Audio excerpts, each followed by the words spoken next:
সাবেক প্রধানমন্ত্রী শেখ হাসিনা পদত্যাগ করায় সারা দেশে বিজয় উল্লাস করেছে সাধারণ মানুষ এবং আন্দোলনকারীরা। খুলনায় শেখ হাসিনার পদত্যাগের খবর শুনে রাস্তায় নেমে আসে সাধারণ মানুষ। বের হয় বিজয় মিছিল, আনন্দ মিছিল হয়েছে চট্টগ্রামেও। বরিশালে শত শত মানুষ রাস্তায় নেমে এসে আনন্দ উল্লাস করছে।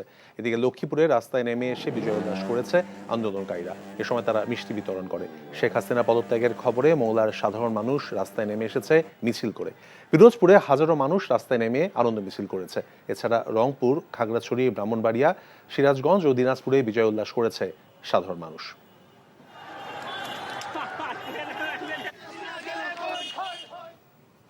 যেটা আপনাদেরকে